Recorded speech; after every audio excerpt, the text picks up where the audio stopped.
was a great plain of lakes and woodland. It now lies submerged, rich in the unseen evidence of the past. Yet we can in part rescue that which has been lost. Oak woods, marshes covered by reeds, and open grasslands covered the land.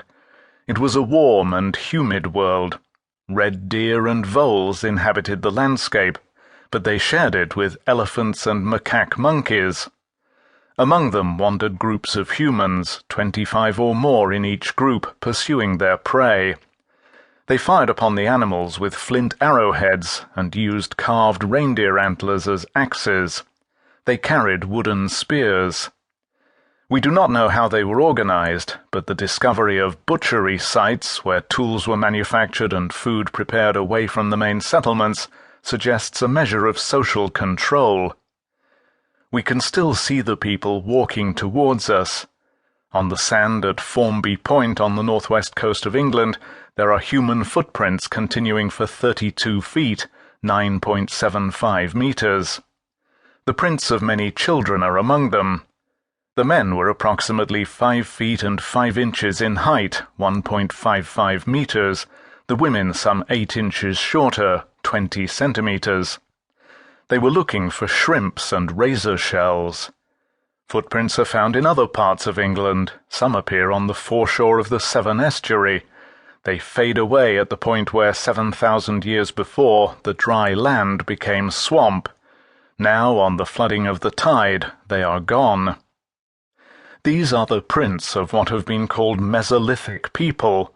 The term, like its counterparts Paleolithic and Neolithic, is loose but convenient.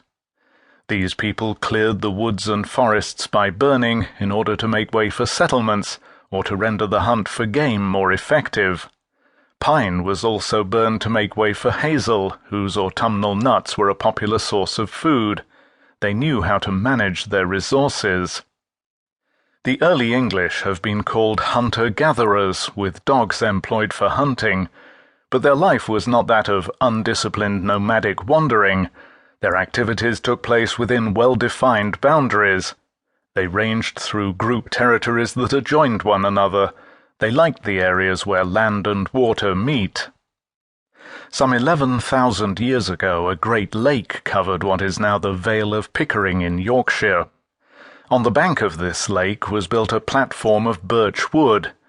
It might have been used to expedite fishing, but it is more likely to have been a site of ritual ceremonial. The people wore amber beads and left behind the bones of pig and red deer, crane and duck.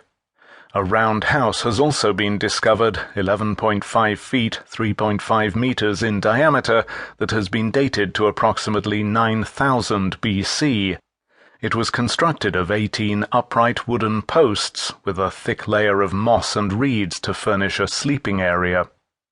Its inhabitants used barbed antler points, flint knives, and scrapers. They started fires by means of iron pyrite. The house itself seems to have possessed a hearth. They used canoes to travel over the lake. One paddle has been found, but no craft is now visible. It has disintegrated through time. But there are survivals. At this site, known as Star Car, were discovered 21 fragments of deer skull, some of them still with antlers. Were they a form of disguise for hunting? More likely they were part of a shamanistic covering to enter the spirit of the deer.